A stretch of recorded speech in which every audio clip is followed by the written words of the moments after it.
بباقة أصوات مدرسة ألحان وشباب، نرحب بكم أنتم الأحباب في البرايم الرابع. أهلا وسهلا بمشاهدينا الكرام في كل مكان عبر شبكة قنوات المؤسسة العمومية للتلفزيون الجزائري.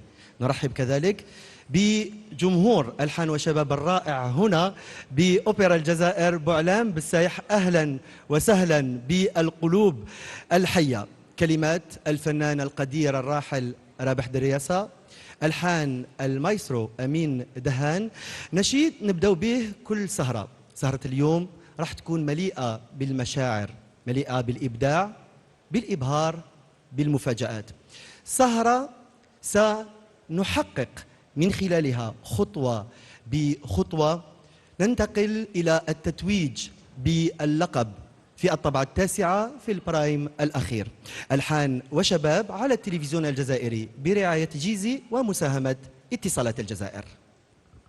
سعداء بملقاكم من جديد في سهرة فنية تحضر فيها وجوه فنية وإعلامية ضيوف شرف البرايم الرابع لألحان وشباب المدرسة، لنرحب بهم كذلك. أهلا وسهلا ومرحبا بكم.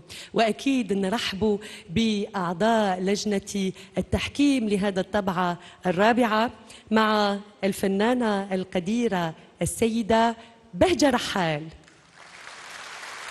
الأستاذ الموسيقار سافي بوتلة، والفنان السيد عباس ريغي. أهلا وسهلا ومرحبا بكم. ألحان وشباب المدرسة اللي سهروا عليها أساتذة ومدربون، نرحب بهم، تحياتنا لهم كذلك، وعلى رأسهم مدير المدرسة السيد الأستاذ فؤاد ومان. وأكيد هذه الطبعة لألحان وشباب والبرنامج الفني والموسيقي ما يقدرش يتم من غير الفرقة الموسيقية. من فضلكم تحت تصفيقاتكم جوق ألحان وشباب تحت قيادة المايسترو فريدة ومار محسن، لنبتدئ سهرتنا الفنية مع جوق ألحان وشباب وتلاميذ ألحان وشباب في طبعتها الرابعة. تلاميذنا منال حضورنا كريم. مشاهدينا الكرام، تلاميذ المدرسة الطبعة التاسعة متواصلة معكم من خلال سهرات متميزة. البرايم الرابع حضورنا الكريم مشاهدينا الكرام، وين رانا نشوفوا أن تلاميذ المدرسة متمكنين من أداء كل الطبوع الغنائية الجزائرية وغير الجزائرية. اليوم بدايتنا حتكون مصرية من خلال أغنية للفنان أحمد سعد. أغنية إيه اليوم الحلو ده. هذه الأغنية الرائعة سنستمع ونستمتع بها مع الثلاثي الذي يضم كل من ثامر بلال، أكرم وعماد. تحت تصفيقاتكم.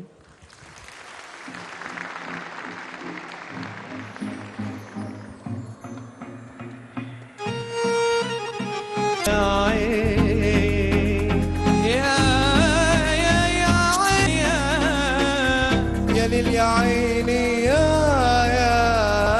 ليل، رايق لو من عليا لو حربي جاية والله تعايق، مزاجي حلو شكلي الحلو عليا كده رايق، من الازقة ده ما صدق لمزمزة عايزين نحلي لو حتى كل الدنيا هدا اليوم الحلو ده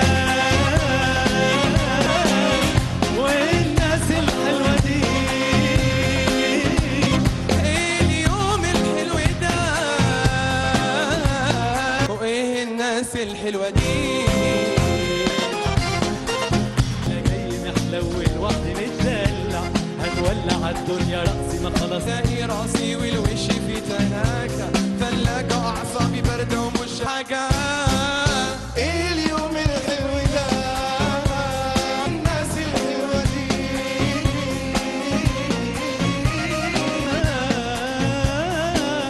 وايه الناس الحلوة دي.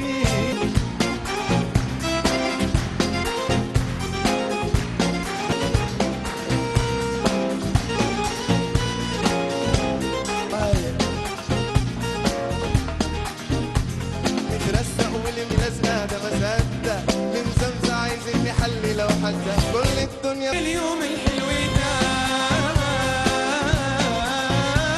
الناس الحلوة دي،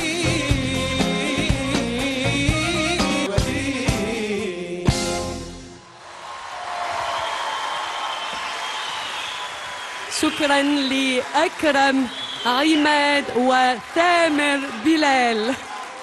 يعطيكم الصحة. ونروحوا للجنة التحكيم باش تحكي لنا رأيها في أداء الثلاثي اللي افتتحنا به هذا البرايم الرابع لألحان وشباب في طبعتها التاسعة. ونجي لعندك أستاذ عباس ريغي. مساء الخير منال، مساء الخير محسن. ايه الصوت الحلو ده. خمسة وخموس عليهم ما شاء الله. أكرم عماد بلال، أداء رائع أكثر من رائع، حضور يجنن. خلينا نكملوا باللهجة المصرية. والأداء يعني نهضر على الحضور، حضور ما شاء الله. أنا اللي زاد حيرني وعجبني بزاف، سمحوا لي أكرم وبلال راكم كنتم رايعين، مي عماد خمسة وخموس لا كلاس. اليوم كلاس عماد، يعطيكم الصحة. يبان انتربريتاسيون، حضور قوي جدا ما شاء الله. سيدة بهجة، ونشوفوا حتى لا كوريغرافي كيفاش خدمتوها، يعطيكم الصحة. وشفتوا رأي الجمهور بالتصفيق برك، راكم برافو. ما شاء الله. شكرا للسيدة بهجة، شكرا لعباس، وأكيد نحيوا أساتذة المدرسة. نشكر عماد، أكرم، وكذلك بلال. نذكروا ثامر بلال راهو محتاج لتصويتكم جمهورنا الكريم، كذلك هو وباقي المرشحين للخروج نرجس، فاني، وعزيز. نعم، عزيز اللي هو كذلك لثاني مرة منذ بداية هذا الطبعة التاسعة مرشح للخروج. عزيز اللي لحق دوره هو كذلك باش يغني لنا أغنية فردية كباقي التلاميذ اللي سمعناهم في أغاني فردية منذ بداية هذا الطبعة في البرايمات السابقة. وعزيز هو يحب الشعبي القبائلي، واختار لكم لجمهور الحن وشباب ولكم مشاهدينا الأفاضل وخاصة لجمهوره أغنية رائعة للفنان حميد التلونيس، واللي كان صدرها سنة 1992. رايح يذكرنا بها الليلة رفقة الجوق الموسيقي. تحية لعزيز في أغنية أوا هوا.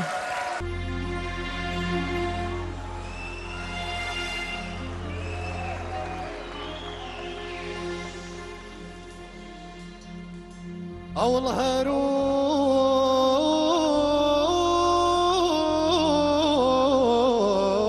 غميد بذرغ اسمي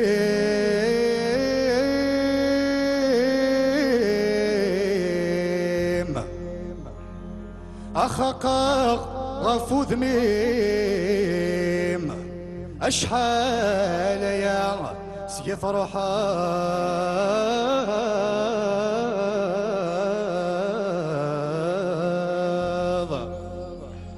يا والله غميد بذر غسميم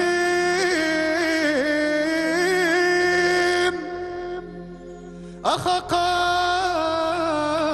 غفو ذميم أشحال يا سيف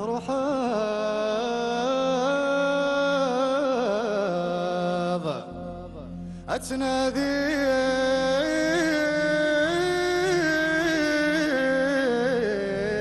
غفل الخفاري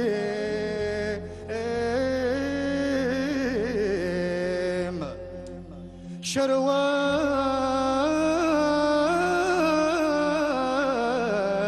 غناغ سكيل غياثيم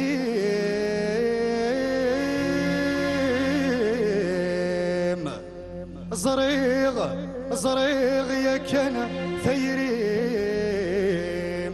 يباس أذيث سسما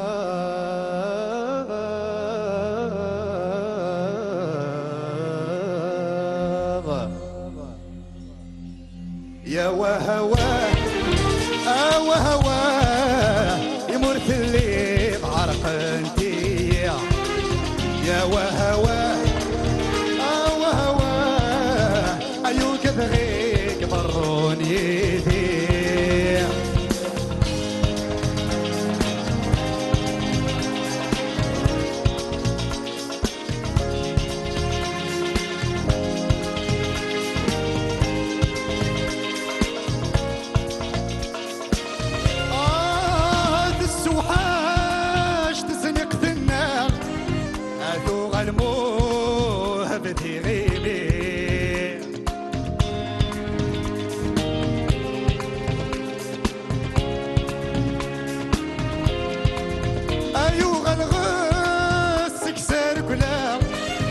اثو غنموه بدي غيمي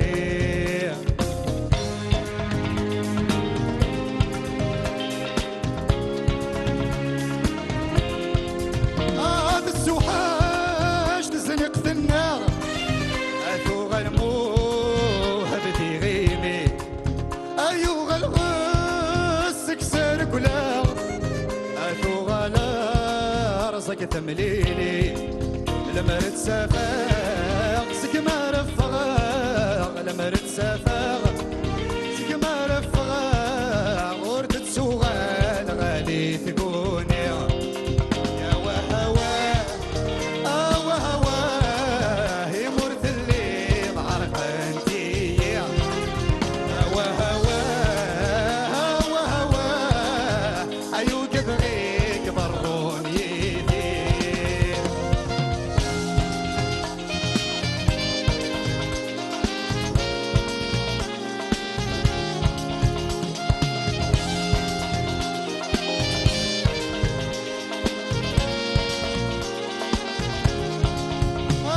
المرأة اللي غدا عالسما يتقي قار غرم النوضة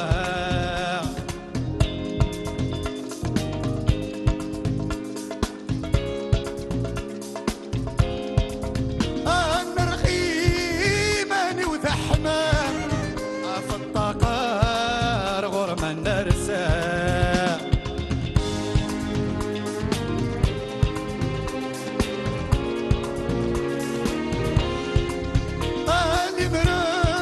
اللي غدا عالسام يتقي قار غرم النوضة النرخي ماني وذا حمام في الطقار غرم النرسة وغلت تسخيلام يغسك خمام وغلت تسخيلام يغسك خمام عفر ويح 30 حملة يا وهواه وهواه يمر في الليل عرقنتي يا وهواه وهواه ايو كبغيك ضرون يدي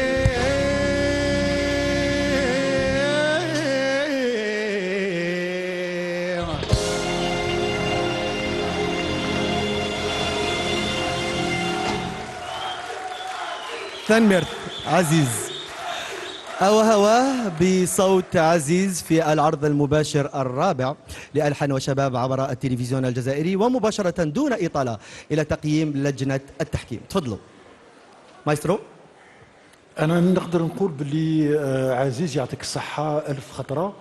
غنيت بواحد القوة وواحد الطاقة تاع الجن، والموال تاعك استخبار يقتل ويقيس ويبكي، فهمت؟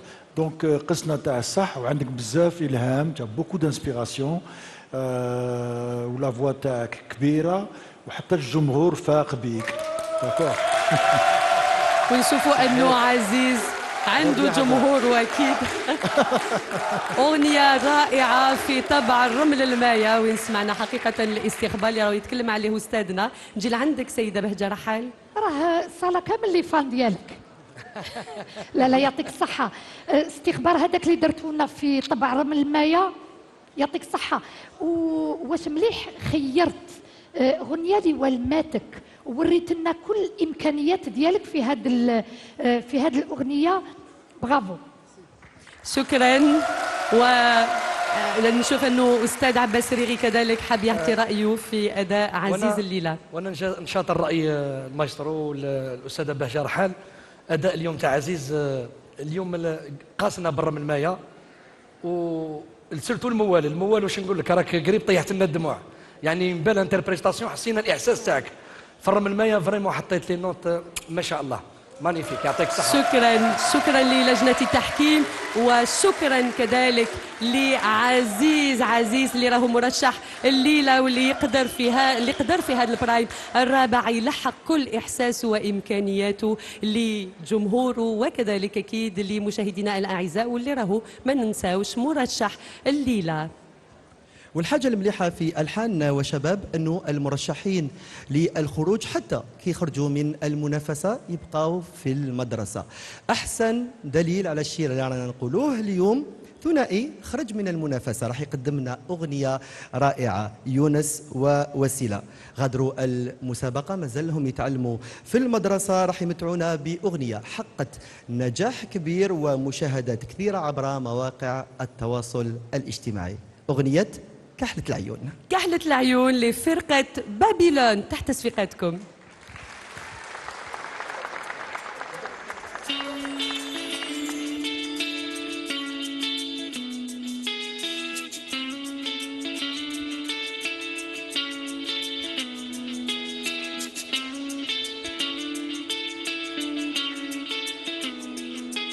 شوفها في النهار حرت الريام على نار يا غدار وسط عليها بكل دار قالوا ليش تطلبها ولا صيادها سؤال قالوا لي وردة مغروسة بابل خطاف بين الزهور يا ويلي يا ويلي مالي يا مالي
شكرا لوسيلة وليونس. أغنية كحلة العيون لفرقة بابيلون. ونذكركم أنه الاثنين غادروا المسابقة، لكن كما قال زميلي محسن ما زالهم في مدرسة ألحان وشباب وراهم يشتغلوا مع أساتذة المدرسة. نجي لجنة التحكيم باش تعطي لنا رأيها في أداء الثنائي. وسيلة ويونس، ما كانش بالك عندكم الحظ يعني في تصويت الجمهور باش تترشحوا يعني وتقعدوا يعني ما بين المرشحين، لكن اليوم بينتوا باللي يعني عندكم مستقبل في الفن، والخير مازال قدام ان شاء الله. يعني وبينتوا لنا اليوم باللي ما خليتوش الهزيمه يعني تكسر ولا تكسر العزيمه. يعني شفنا باللي مازال ان شاء الله يعني خروجهم من المسابقة ما كسر لهمش العزيمة ما كسر والإرادة. لهمش العزيمه. اذا مازال ان شاء الله الخير. عباس تفضل. كاين فرق ما بين التلميذ كي يطلع فوق الركح ويغني هو على باله باللي راهو في المنافسه، وفرق ما بين يغني بارتياح. اليوم حسينا يعني حقيقه يونس ولا وسيله، يعني نحسوا باللي كاين فرق ما بين وجودكم فوق الركح وانتم داخلين المنافسه، وفرق ما بين انتم تغنيوا بارتياح. خلاص مانيش في المنافسه، خلينا نغني الاز. هذه حبيناها تكون عندكم من قبل، ولكن هذا ما يمنعش انكم الله يبارك عندكم اصوات جميله. خليني نمد ملاحظه برك فقط الوسيله ان اذا سمحتوا. طبعا تفضل. وسيله ادائك الله يبارك ما شاء الله، صوت جوهري، لكن ركزي فقط على وين تحطي لي نوت، على لا جوستيس برك في لو شون. الله يبارك ما شاء الله، الاغنيه اديتيها يعني ما شاء الله. كاين بعض المحطات في الاغنيه اللي كانت شويه لي نوت ما كانوش في بلايصهم، سينو الانتربريتاسيون كانت ما شاء الله. شكرا استاذ عباس، شكرا السيده بهجه، وكذلك نشكر كل من وسيله ويونس، تحيه كبيره لهم. وبهذه الأغنية الثنائية نجدد تحية لكل مشاهدينا عبر القناة الأرضية، كان لاجيري، القناة الرابعة الناطقة بالأمازيغية والقناة الشبابية. لتحقوا بنا الآن نقول لكم باللي فاتكم الكثير ولا يزال الكثير. ومن جديد محسن مع المنافسة، ونعود نولوا للمرشحين الأربعة للخروج لهذا الأسبوع.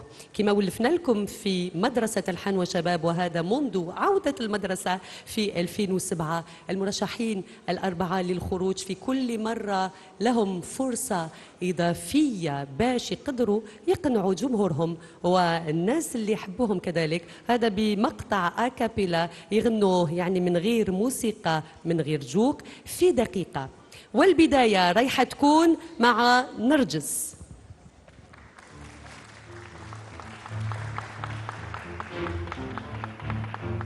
نرجس اللي مرشحة الليلة للخروج، نرجس اللي تحمل رقم 10 رايحة تأدي لنا مقطع أكابيلا من اختيارها في دقيقة. نرجس رانا كنا أذان صاغية، تفضلي. دخيل الله وبعد الله دخيلك،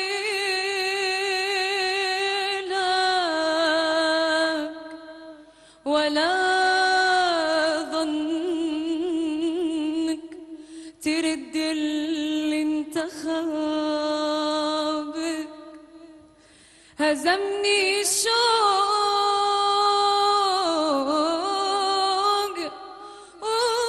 واجبرني اجيلك،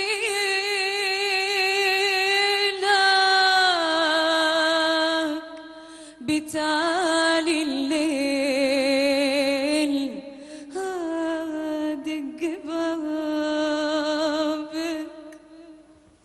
شكرا يعطيك الصحة. نرجس، رقمها هو 10. نمروا إلى صوت آخر مرشح كذلك للخروج أو البقاء، نعطوله نفس الفرصة، يقدم أكابيلا بدون جوق بدون موسيقى في مدة دقيقة. نرحبوا مع بعض بفاني، رقمها 15.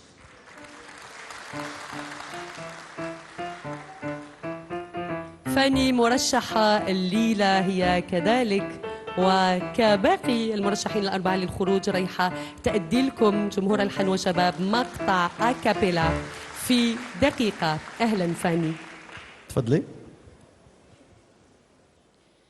إذا هجراه لويتشو هذا شحنين هذا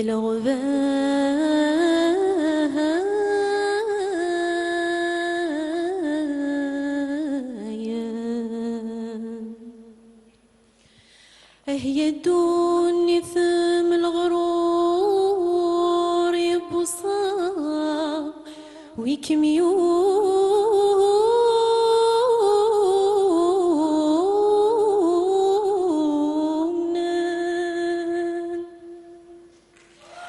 حملت شبح حضن عرور أثغ طلاب ذي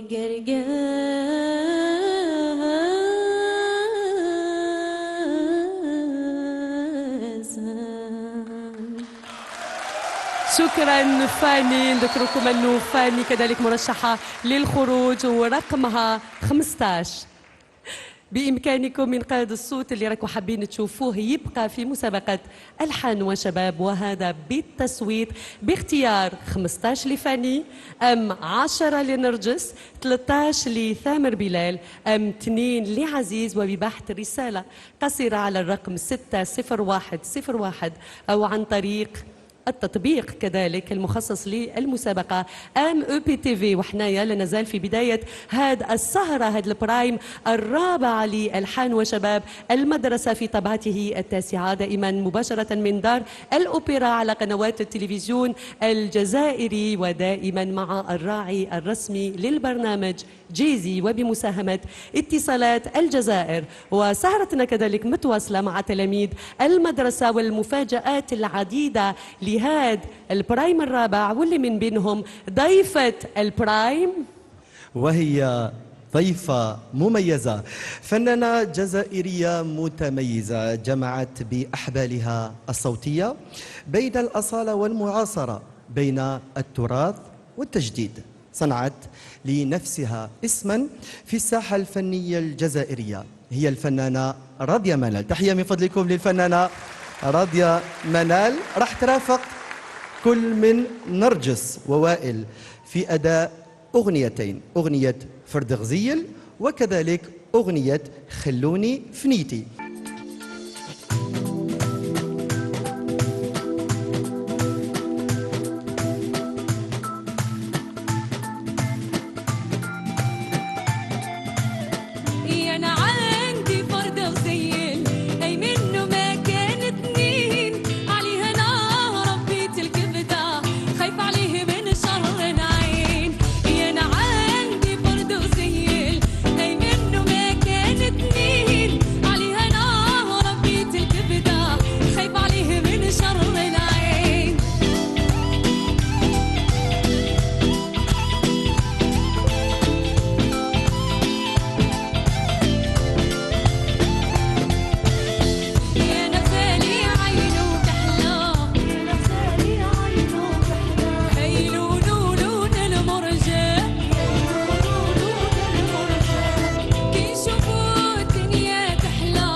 لكم شحال من مرة مازال ما فهمت. خلوني في ليتي لا تهضروا ليش يا طبعي ما تجرحونيش ما تجرحونيش. خلوني في ليتي لا تهضروا ليش يا طبعي حساس لا تجرحونيش ما تجرحونيش.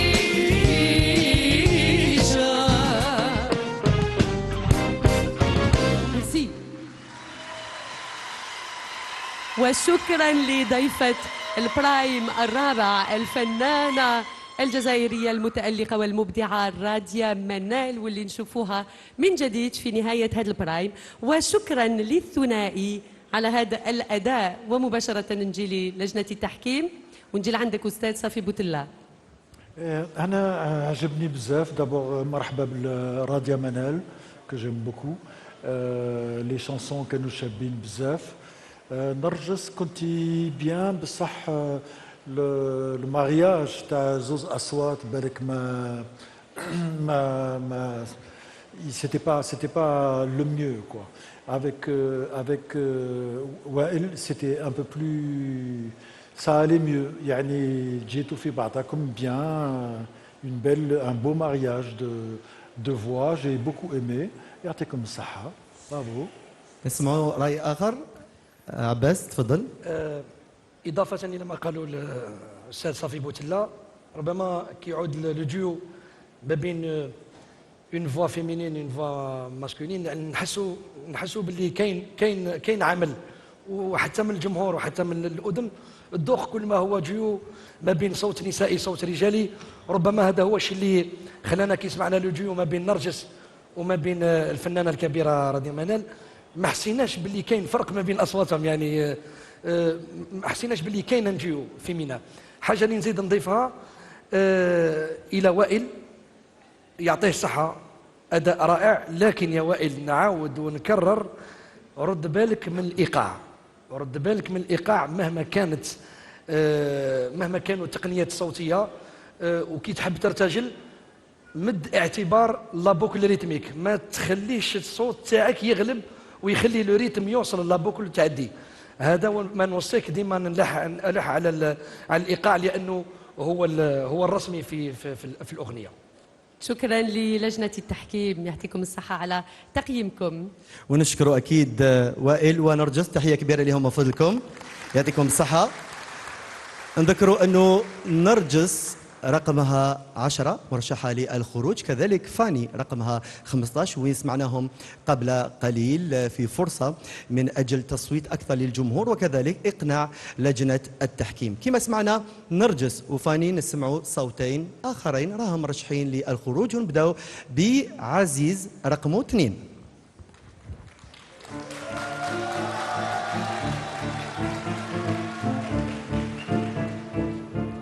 عزيز مرشح هو كذلك الليلة سمعناه مقبلات في أغنية فردية مع الجوق الموسيقي، ورانا رايحين نسمعوه في مقطع أكابيلا. بالتوفيق. السلام عليكم. بيبليك زوين الله يبارك، بيبليك تاع الحلوة شباب، راكم هنا ما سمعتش. عزيز سهرنا من دار الأوبرا. يا ناس ببخلة يا ومحني هو الزين،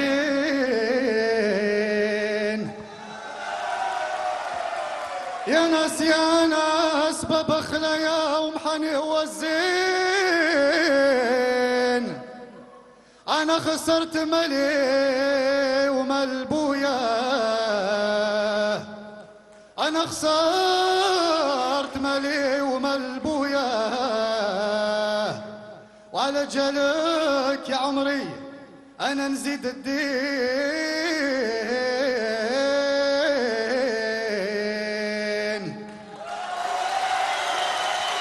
شكرا عزيز، مرشح للخروج ورقمه 2. تفضل عزيز. ونواصلوا دائما مع المقاطع الأكابيلا، ومع آخر مقطع أكابيلا رايح يكون من أداء المرشح كذلك للخروج الليلة ثامر بلال. ثامر بلال رقم 13. ثامر بلال سيقدم مقطع في دقيقة بدون جوق بدون موسيقى لإقناع الجمهور لتصويت وكذلك لجنة التحكيم. بلال تفضل. وقمر الليل خواطري تتونس بيه، وقمر الليل خواطري تتونس بيه، ونلقى فيه وصافي رضاه مبان. يا طالب عندي خليل نشبه ليه يا الأحباب، ومن مرغوبي ليه سهروا يا حلال. نبات نباصر في الليالي ننظر ليه، وما يفرق ما بين الحبان التالي. ويا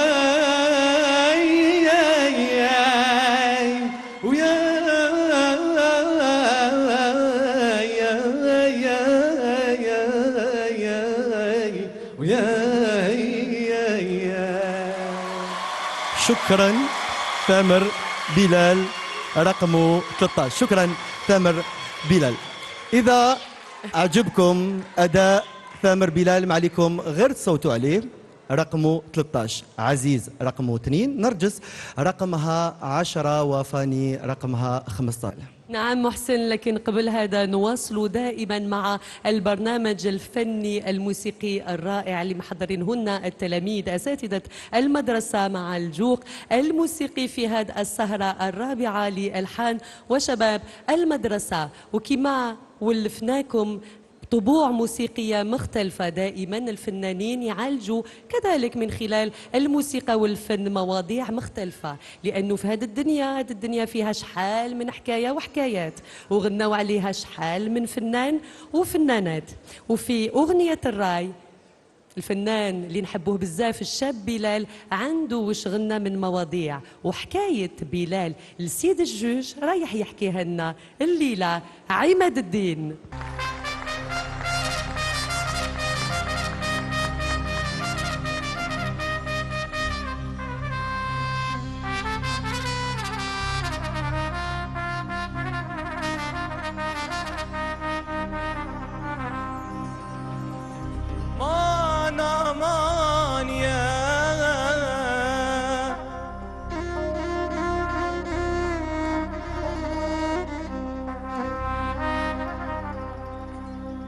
ويمال سيدي ما تعذبني الشام، ما تحسدني الشام،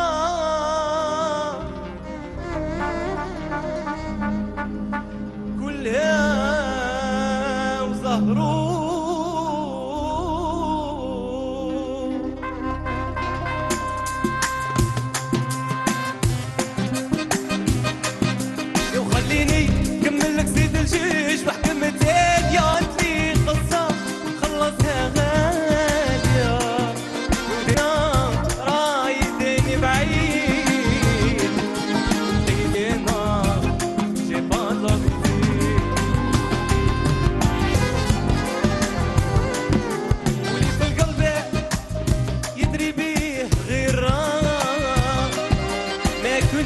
نسهر هناك كيما وليت دنيا ثانية وانا نتعذب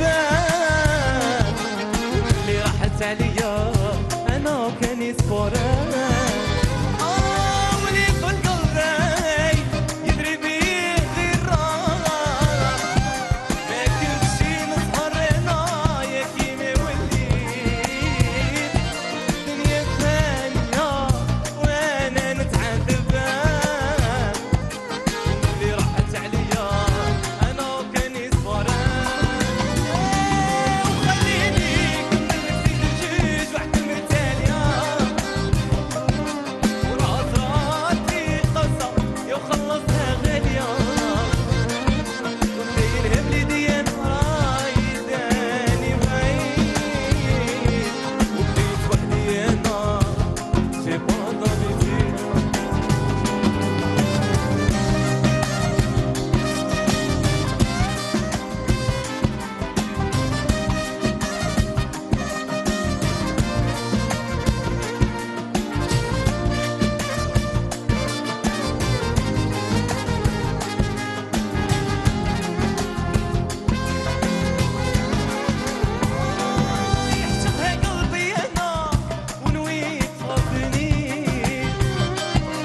عماد الدين أغنية سيدي الجوج لبلال، وحنا عندنا لجنة تحكيم أحتمد رايها في أدائك. تفضل مايسترو. عماد الدين انت تبان شغل تيميد شويه وهكذاك، بصح الموهبه تاعك التالون تاعك اداك مع الاغنيه، وليت انت والغنيه كيف مع بعضاكم. سيتي مانيفيك، يعطيك الصحه فريمون. وكي تطلع في لي زيغو اسمع اسمع لي عندك كنت في افيك كونفورتابل لا شانسون، فرحت الناس كلها على بالك دون بار، ومن بعد تري اليز وفرحان تغني، يعني تعطي الفرح تهبل. نزيدو نقول لك باغ اكزومبل تيمبو ما كانش يا غيان ادير. ربي يوافقك خويا، صحيت، برافو. سيدة بهجة رحال تفضلي. نزيد نقول لك باللي الاداء تاعك تاع اليوم يبين باللي عندك طموح كبير، وهذا ان شاء الله يديك بعيد وتولي فنان كبير، خاطر الطموح ديالك اليوم راه يزيد يعني ويرفدك اكثر فاكثر. برافو. وهنا نرجعوا للنقطة اللي قلتيها السيدة بهجة، أنه خروجهم من المنافسة مكسر العزيمة تاعهم، وكما قال عباس يعني خروجهم من التوتر المنافسة راهم اليوم يبدعوا، خلاهم مرتاحين وزادوا متعونا أكثر وأكثر. هكا كل ما قلنا لهمش باللي كاينة منافسة خلاص من الأول. الحاجة اللي في كلمة واحدة، خسرنا صوت في ألحان وشباب، خسرنا صوت من أجمل هو مازال خسرنا صوت في المنافسة، لكن ماشي في المدرسة. مش في المدرسة، صوت في المنافسة، يعني صوت من أجمل الأصوات. أدائك اليوم كان أكثر من رائع عماد الدين، يعطيك الصحة. شكرا للجنة التحكيم. وكنا نتكلموا على عماد الدين اللي صح خرج من المنافسة، لكن هو كباقي تلاميذ هذه الطبعة كل واحد فيهم عنده الحق أنه يختار أغنية فردية، أنه يؤدي أغنية فردية وتكون من اختيار. وعماد الدين اختار الليلة سيد الجوج، خسرناه أكيد من المنافسة لكن ربحناه في مدرسة الحان وشباب ومن ضمن المواهب الشبابية الغنائية للجزائر. رواية هو عنوان أغنية ناجحة جمعت بين فرقة الداي وكذلك فرقة تيكوباوين، يقولوا فيها حبك حكاية، يا أغلى الناس، يا أغلى الناس، انت رواية كلك إحساس. راح نسمعها بصوت وإحساس كل من فاني وياسين الخلدي تحت تصفيقاتكم. حبك حكاية يا أغلى الناس، انت رواية وكلك إحساس. يا أغلى الناس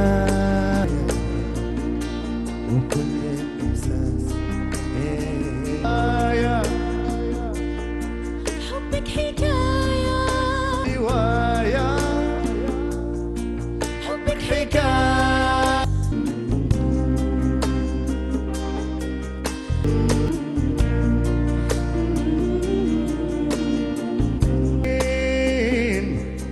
كلك حنين يا توسيني، كلك حنين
شكرا للثنائي فاني ياسين بنت الطوش.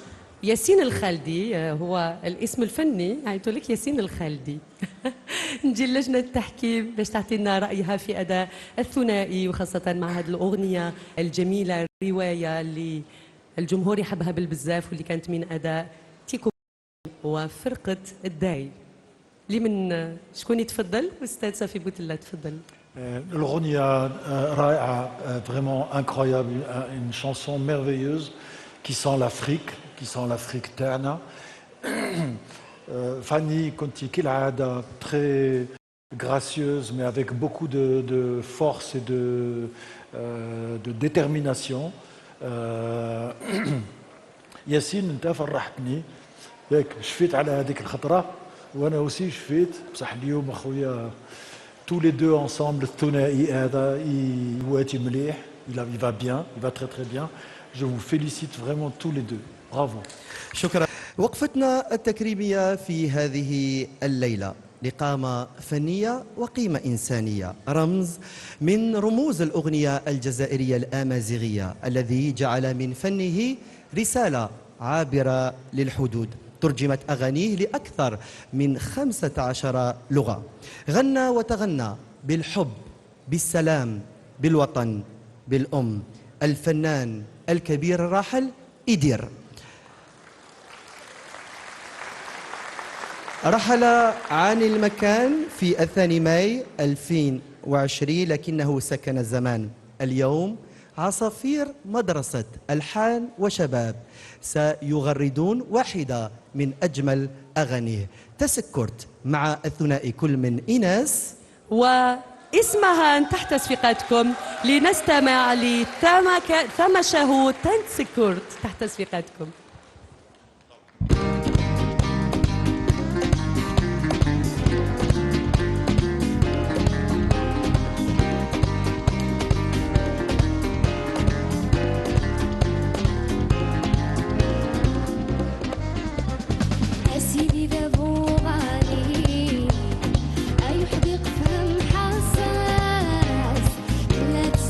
الصحراء أكني غصيف يا خوفي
شكرا للثنائي النسوي إسمهان وإيناس. ومباشرة نروح للجنة التحكيم باش تعطينا رأيها في أدائهم لهذا الأغنية الجميلة للفنان القدير الراحل إيدير، نترحموا عليه الليلة من كبار الفنانين الجزائريين للأغنية الجزائرية الأمازيغية. يعطيكم الصحة. شكون يتفضل معنا؟ بهجة رحال، تفضلي.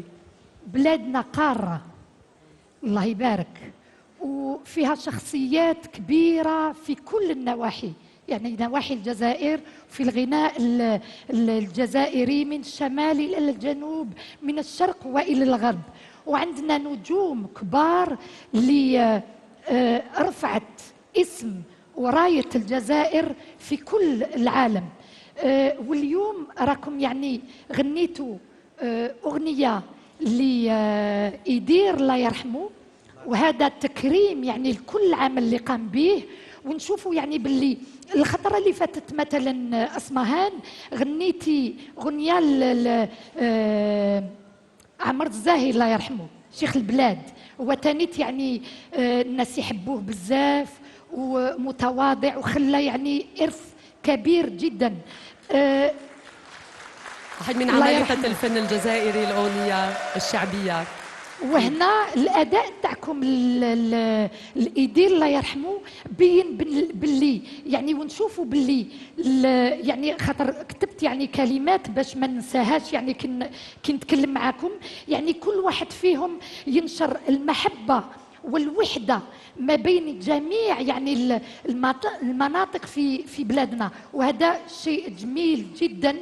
اذا تكريم ديالكم للفنان إيدير نشوفوا باللي يعني كل جزائريين يحبوا يعني الفنانين تاعنا، كل واش خلاو خاطر يعني خلاو بصمات لا تمحى. شكرا للسيدة بهجة. إضافة عباس تفضل. أنا بدون إطالة برك نحيي فيهم. أولا أدائهم الرائع، يعني أداء من حيث الصوت ما شاء الله. ثانيا الحاجه اللي ناكد عليها هو حضورهم اليوم فوق الركح. كاينه اون كومبليسيتي ما بين اسمهان وما بين ايناس ما شاء الله، اللي ما شفناهاش ما نقولوش ما شفناهاش، مي اليوم حسينا بها فريمون اون كومبليسيتي ما بين ايناس وما بين اسمهان. يعطيهم الصحه، بارك الله فيهم. شكرا لاعضاء لجنه تحكيم العروض المباشره، وشكرا للثنائي الرائع ايناس وإسمهان. في الحقيقة الجمهور الحاضر معنا هنا بأوبرا الجزائر راهو مستمتع، ونتمنى أنه مشاهدين عبر قنوات التلفزيون الجزائري كذلك. وراني نشوف كذلك نظرة افتخار في عيون أساتذة المدرسة. مرة أخرى تحية كبيرة لأساتذة مدرسة الحان وشباب والسيد المدير. البرايم هو نقطف من خلاله ثمرات مجهودات المدرسة طيلة أيام الأسبوع. ونلاحظوا هذه الأشياء محسن حقيقة، وحنايا في هذا البرايم الرابع، السهرة الرابعة لرحلتنا الفنية بداية منذ بداية السهرة عبر ألوان موسيقية مختلفة. ورحلتنا الموسيقية تأخذنا الآن إلى الأغنية العربية الطربية. فيما يلي رانا رايحين نستمتعوا بواحدة من الأغاني اللي كاين اللي ربما أوليائنا كبروا عليها، أغنية قديمة مصرية لكن احنا عرفناها بنسخة أخرى. إنها الأغنية تاع الفنان المصري الراحل محمد رؤوف، هي أغنية يلي تعبنا سنين في هواء، واللي اشتهرت أكثر بصوت الفنان جورج وسوف، واللي كان أداها سنة 1983. الليلة راهي حاضرة في برنامج هذه السهرة الرابعة، ورايحة تكون بصوت الطالب ريان.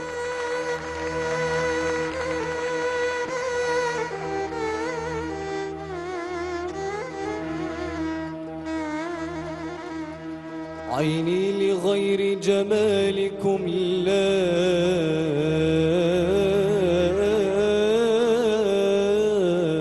تنظر،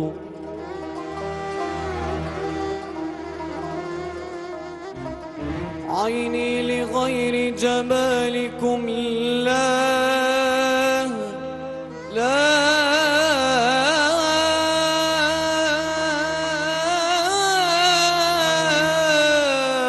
تنظروا، وسوى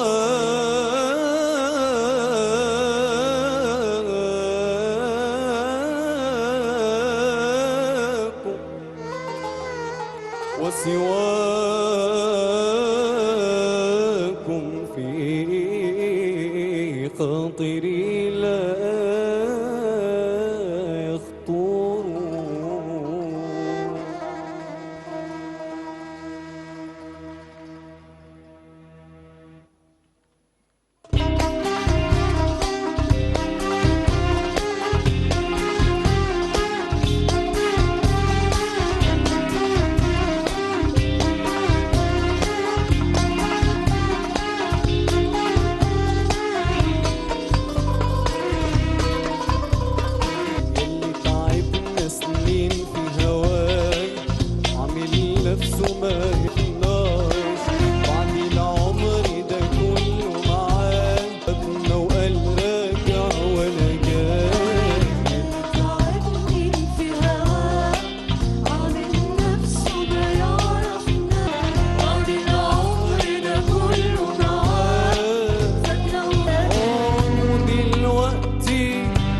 بقبله عينه ما نزلهاش، حتى السيد بخسرها مستكترها ما بيقولها.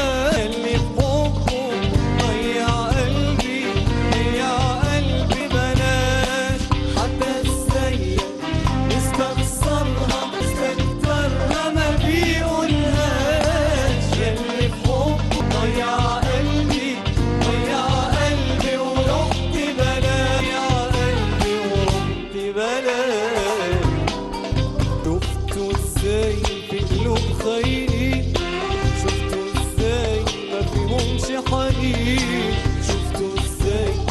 شفتوا ازاي ما فيهمش حنين، ولا ده طابع حبيبي ولا الاسود طابع. شفتوا ازاي فيهم خاينين، شفتوا ازاي مش حنين، شفتوا ازاي في قلوب خاينين ما فيهمش حنين، ولا الاسود طابع حبيبي ولا الأسود طابع حبيبي. لفت قلبي بطلب بس قلوب تانيين، حتى السيد مستخسرها مسترها ما بيقولهاش. اللي بحبه قلبي ضيع قلبي ورحت بلاش، ضيع قلبي ورحت بلاش.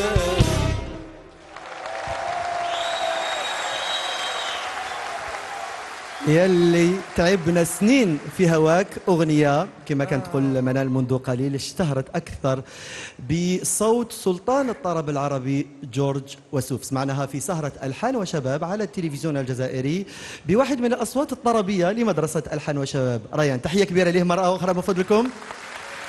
ومباشرة إلى تقييم لجنة التحكيم، تفضلوا.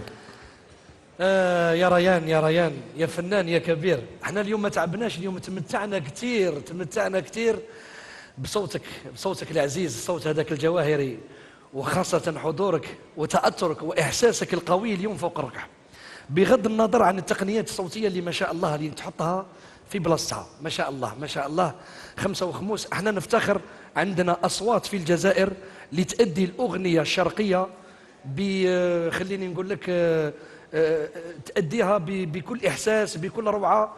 اليوم نجحت يا ريان في أدائك لهذه الأغنية صعيبة جدا، مش من السهل أنك تغني لجورج وسوف، أديتها اليوم بروعة كبيرة. بارك الله فيك. تفضلي سيدة بهجة رحال. النوع هذا الشرقي والمك بزاف، يعطيك الصحة. نعم، شكرا للجنة التحكيم وشكرا كذلك لريان. تفضل ريان، صوت طربي وغنى لنا أغنية كذلك فردية. هذه الأغنية كانت من اختيار محسن. صحيح، وأصوات المدرسة كما يغنوا جديد يغنوا كذلك التراث كما كانت تقول منذ قليل سيدة بهجة رحال، وين تفكروا قصايد الشيوخ. اليوم في السهرة الرابعة راح يمتعونا بواحدة من قصائد الشيخ قدور بن عاشور. اللي تغنات من طرف عدة شيوخ على غرار الحاج محمد العنقاء وعدة فنانين. ربما اشتهرت أكثر بأداء الفنان القدير الشيخ محمد الغفور اللي نحيوه من خلال شاشات التلفزيون الجزائري. تحية كبيرة من فضلكم للأستاذ محمد الغفور، وين أداها أول مرة سنة 1969 في المهرجان الوطني للأغاني الشعبية بالمسرح الوطني الجزائري. هي رائعة ولفي مريم. اليوم راح نسمعوها في سهرة ألحان وشباب مع الثلاثي لضم كل من زينة ياسين وعز الدين صبري تحت صفقاتكم.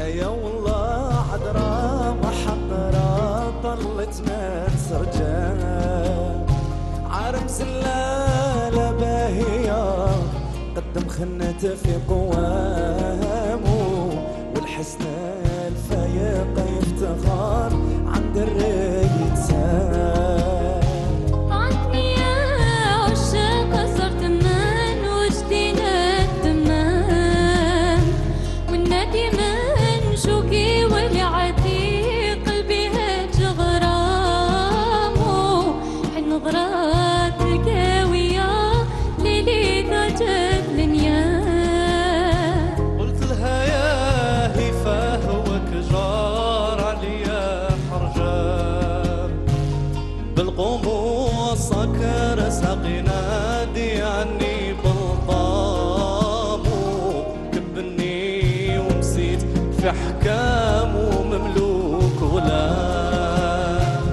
أنا يا في حناك قلت ليها والفي مريان شفتي من حالي يا لبهية يتخفف سقامه من ديك النظرة البشرة حيني بسلام بعد ما كنت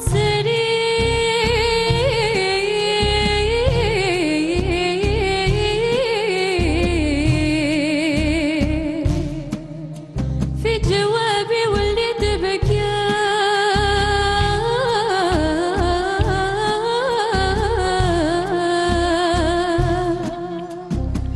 خضاع متواضع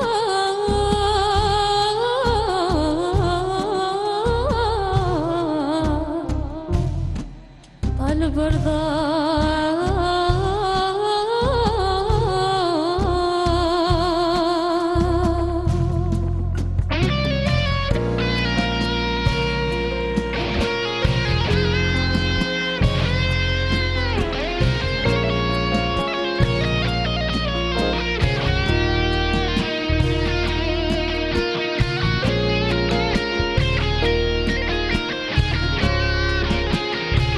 أنا يا في حماك قلت ليها والفي مريان شفتي من حالي يا البهية يتخفف سقامه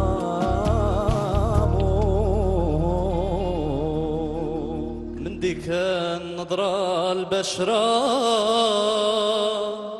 حيني بسلام.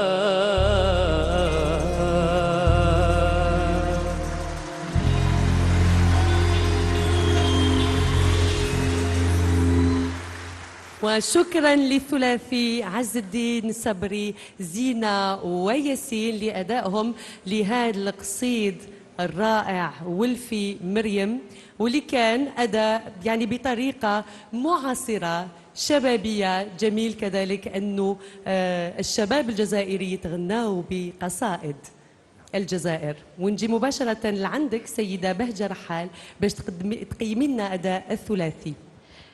الجزائر منبع يعني الإبداع والغناء الأصيل اللي قدمته لنا اليوم، وهذا يجمع يعني بين الناس ويفرح قلوبهم. واليوم واش قدمتوا لنا؟ خاطر يعني سمعنا الغناء والاداء تاع الشيخ الحاج الغفور، ربي يطيله صحته ان شاء الله ونشوفوه دائما بخير. يعني اللي هو الاداء تاعو يورينا ثقافه وتاريخ وتقاليد كل الفن تاعنا تاع الجزائر وبلادنا. لكن نتوما بالاداء تاعكم يعني سمعنا حاجه صح معاصره، وسمعت يعني بالك نتوما سمعتوا الاداء تاع ليليا نايت اللي نعم اللي صح. تلميذه عندي في المدرسه. لا فيرسيون تاع ليليا صحيح. سي اون فيرسيون تاع ليليا، وهي تانيت خريجه الحان وشباب.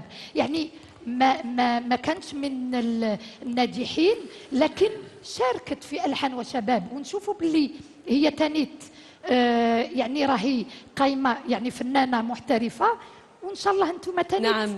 راكم في المسيره تاعها ان شاء الله. صح، هي ما نجحتش، كانت شاركت في 2014 يعني ما فازتش بالمرتبه الاولى، لكن كما باقي الاصوات اكتسبناها يعني من بين المواهب الجزائريه، واحتضت لنا كذلك هذه النسخه الجديده لولفي مريم اللي عرفناها بصوت الشيخ الغفور بطريقته اللي كان كما قال محسن اداها الحاج محمد العنقا سنه 1962 بطريقه الاغنيه الشعبيه. والبرايم الرابع مباشرة من أوبرا الجزائر بوعلام بالسايح عبر قنوات التلفزيون الجزائري. السهرة متواصلة ويتواصل معها تصويتكم للمرشحين للبقاء أو الخروج في هذه السهرة: عزيز، نرجس، ثامر بلال وفاني.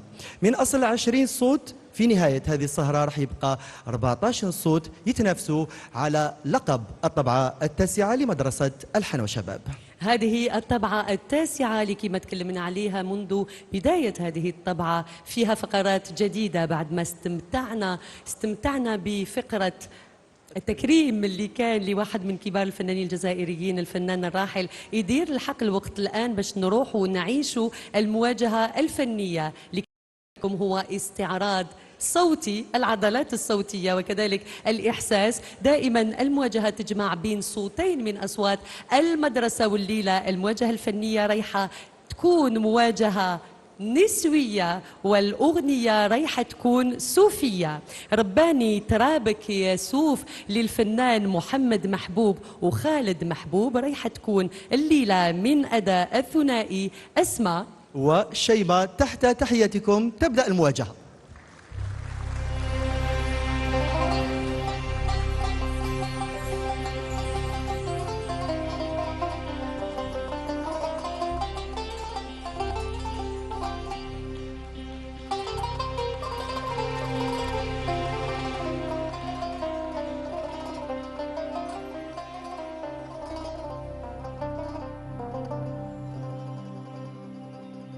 ربوني على الكرم والجود، وربوني عن حسن الضيافة. ربوني على الكرم والجود، وربوني عن حسن الضيافة.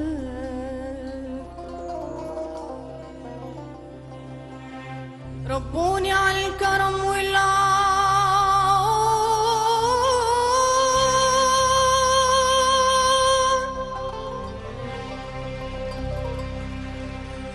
والشعر نقوله ببرافة،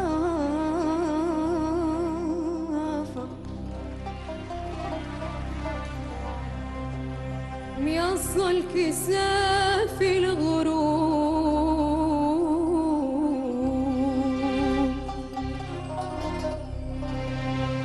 ميصل كساف الغروب.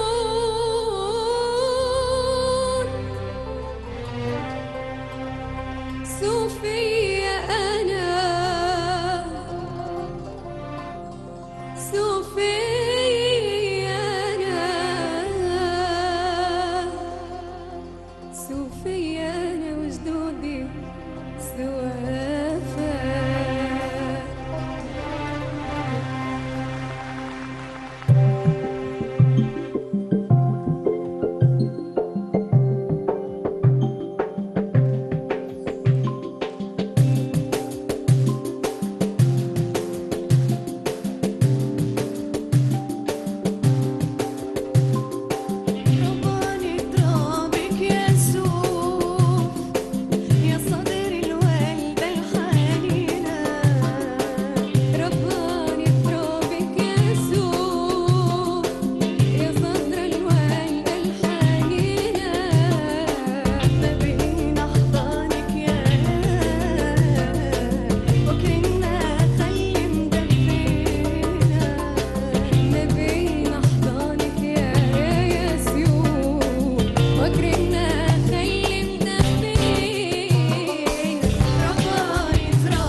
جميلتان من جميلات مدرسة ألحان وشباب، أسماء وشيماء. تحية كبيرة لهم.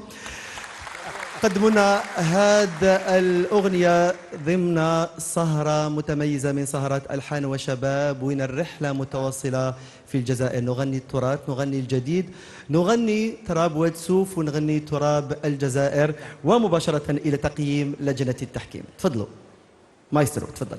أنا عجبني بزاف الأداء تاعكم، فيه طاقة قوية بزاف.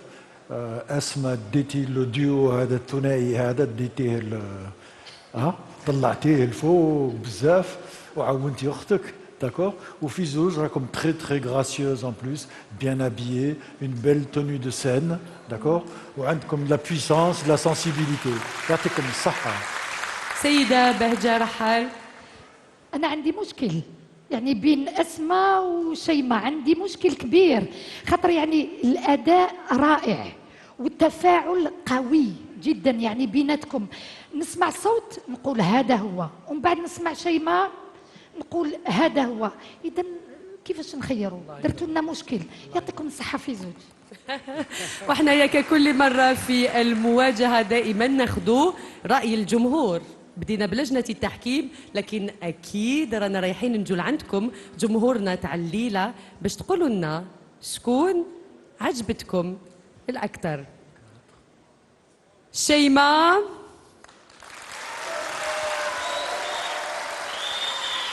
هذا تصويت الجمهور على أداء شيماء في المواجهة مع تولويلة.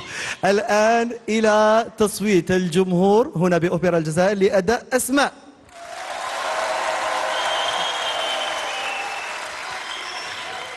وناخذ منال الجملة الشهيرة تاع السيدة بهجة 100% بين زوج، 100% لأسماء، 100% لشيماء. شكرا. ونذكروا أنه هذا الأغنية رباني ترابك يا سوف، لازم نتكلموا على النسخة كذلك اللي كان أداها، النسخة الجميلة اللي كان أداها واحد من طلبة ألحان وشباب، محمد الخامس اللي نترحموا عليه الليلة. هو كان شارك سنة في الطبعة الثالثة، نترحموا عليه. وعلى كذلك الفنان محمد بوسماحة اللي كذلك غادر الحياة، وهو كان شارك في الطبعة الرابعة لألحان وشباب. وهذه السنة كذلك فقدنا واحد من أصوات ألحان وشباب اللي هو الفنان سفيان زيقم، واللي هو كنا تعرفنا عليه سنة 2007 في الطبعة الأولى لألحان وشباب. عودة المدرسة رحمة الله عليهم بن ثلاثة. أكيد المدرسة ما تنساش أبنائها، ونواصلوا مع أبناء الطبعة التاسعة. في الحقيقة منذ قليل أسماء وشيماء قدموا مواجهة، هذه الفقرة اللي تعتبر منصة لإبراز القدرات الفنية للأصوات المدرسة. كذلك الأغاني الفردية من جهتها تعتبر فضاء حر لكل صوت، وين يختار كل تلميذ أغنية يحبها ولا قريبة ليه تناسب صوته وإحساسه. اليوم أغنية فردية اختارها أنيس، اختار أغنية يوما تعاتبنا للفنان حمزة نميرة. نروح نسمعوها.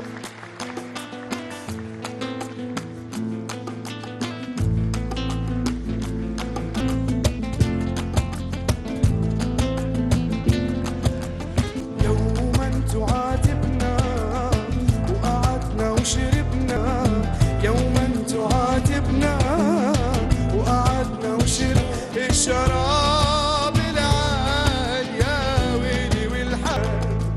يوما تعاتبنا وقعدنا بنا إلى فولا كما بولا فولا كده بداري عيالي كاري يا يا يا.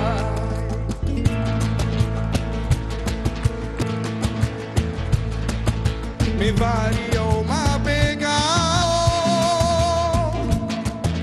mi vario ma pega, porque magada tornilero, rumbo rico pavia opera, porque magada tornilero, rumbo rico pavia opera.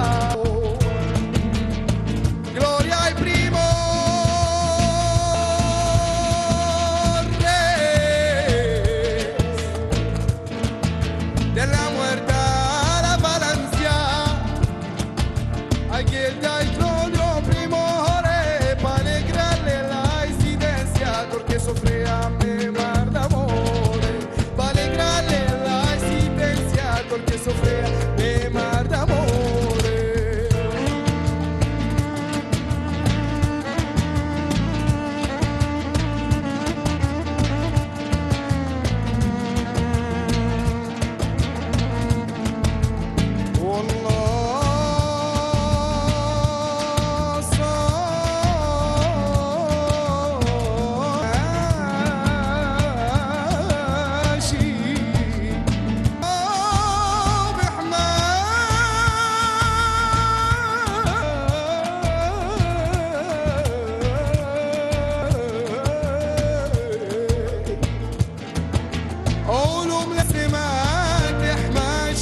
محمد أنيس، شكرا. هذه كانت الأغنية الفردية، واختياره الليلة كان لأغنية شرقية معاصرة، يوما تعاتبنا.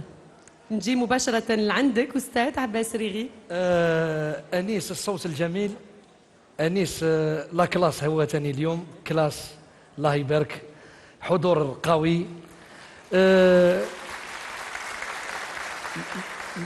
هذاك لو سوغيغ العزيز وهذيك القرجومه الباهيه، وخلانا من لي برايم هادو اللي عداو نكتشفوا باللي انيس متمكن من كل الطبوع الموسيقيه، من كل الطبوع. غننا الشرقي، غننا الطبوع الافريقيه، غننا المالوف، واليوم اون بيل شانسون فلامينكو فيها جو شرقي، فيها جو عربي، اون فيزيون اديتها باروع ما يكون. يعطيك الصحه انيس، بارك الله فيك. أستاذ صافي بوتلات، تفضل. أنا حقيقة لو كان نهضر دركا راح نقول كاع واش قال اليوم لجنة التحكيم راكم متفقين. حبيبنا الآراء عباس. متفقة. اما جي كوميم انفي دو لو دير باسكو عجبني بزاف. عندك هذيك الخزره الحيليه هذيك مع التبسيمه وهذيك كل شيء، وهفيتنا بال هذاك الويف. اعطيتنا الحس كنت تري بون كيما قالها عباس خويا. بالعربيه جبت روحك، بالفلامنكو جبت روحك، لا بويسونس تاعك ابيتويل نعرفوها حضرتها اليوم وجبتها اوسي معاك، لا جوستيس، وراك فرحان كي تغني وتفرح الناس الكل. سيدة بهجة عندك إضافة تفضلي؟ راك انت كذلك متوافقه معهم مع عباس ما نتكلموش في ثلاثه، ما نقدروش ما نتكلموش. عندك قدرات صوتيه وفنيه رائعه، يعطيك الصحه. شكرا. واللوك انا عجبوني لي موستاش اليوم يا منال، عجبوني لي موستاش. هذا يقعد سر. شخصية فنية متكاملة. أنيس، تحية كبيرة لهم من فضلكم. يعطيك الصحة.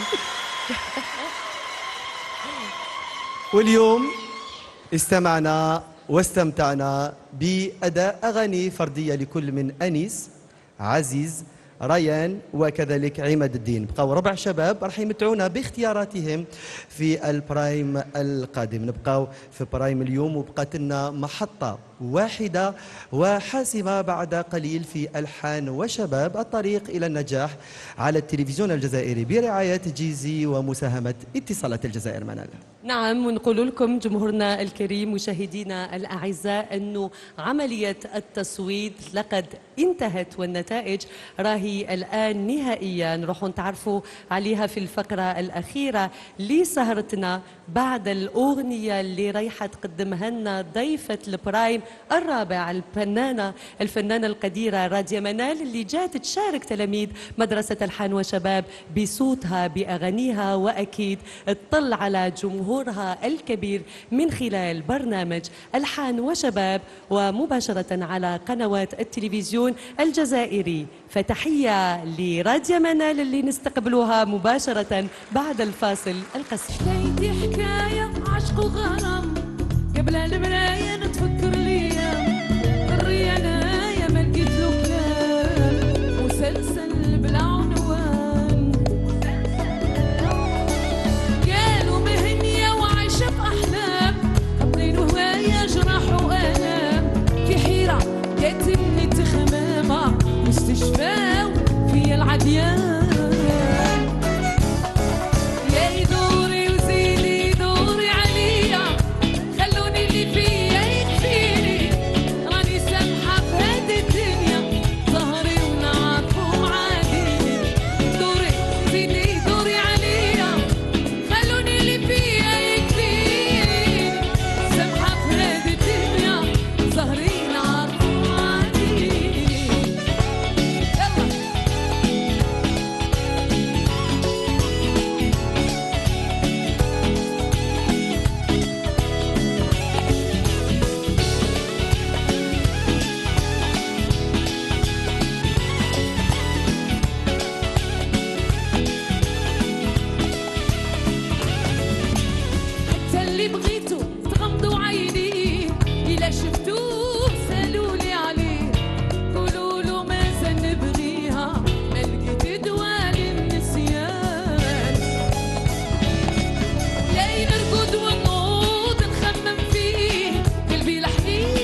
حكايتي حكاية مع ضيفة السهرة الرابعة المطربة الجزائرية راضية منال. تحية كبيرة لها من فضلكم. أهلا الفنانة راضية منال ضيفة هذه السهرة الرابعة. نرحب بك وفي الطبعة التاسعة لمدرسة ألحان وشباب. شكرا لحضورك وشكرا لمشاركة تلاميذ المدرسة بأغانيك بصوتك، وكذلك رانا حابين تشاركيهم بالخبرة الفنية الكبيرة، بحيث أنه الفنانة راضية منال فنانة عن جد تجيد غناء العديد من الطبوع الجزائرية، سواء الأغنية الصيفية، الشاوية، أغنية الشعبي وغيرها. وشنو هي النصيحة تاعك الليلة راضية لتلاميذ مدرسة ألحان وشباب؟ أنا نقول لهم راكو عندكم كما نقولوا حنايا فرصة جميلة جدا أنكم تشاركوا في هذه المدرسة مع كل هذه الخبرة اللي راهي هنايا من أساتذة ومن لجنة تحكيم ومن فرقة موسيقية رائعة.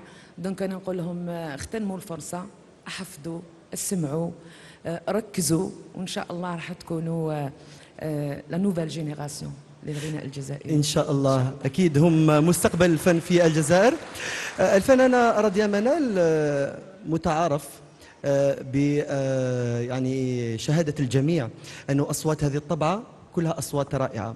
بحكم خبرتك نظن وانت تعرفي أنه الفنان ما تكفيش فقط الموهبة، ما يكفيش فقط الصوت، لازم كذلك يسمع. وش رأيك في هذه النقطة؟ أكيد أنه هذه الطبعة الأصوات جدا رائعة والمستوى عالي جدا. هو دائما نقول ونعاود أنه الاستماع شيء مهم جدا، التركيز. الفنان اللي راح يطلعوا هذا يعني الجيل الصاعد هذا خصو يكون عنده صوت وصورة واهتمام وثقافة، ويعرف يسمع، يعرف وقتاش يهضر وقتاش يسكت. احنا رانا في هذا العمر هذا مازلنا شيوخنا كي يهضروا معنا نحبطوا عينينا ونسكتوا، لأنه مازلنا نتعلموا.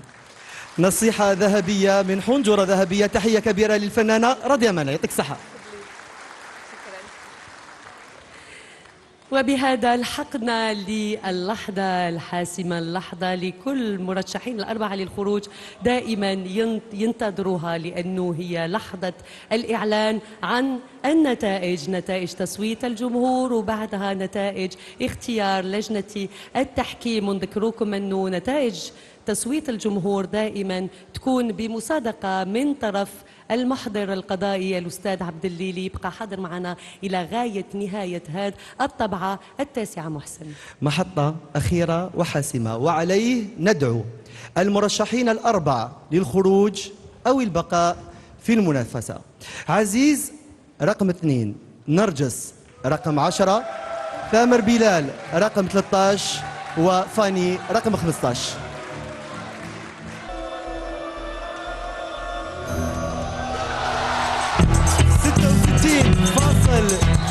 29% عزيز يفوز بتصويت الجمهور.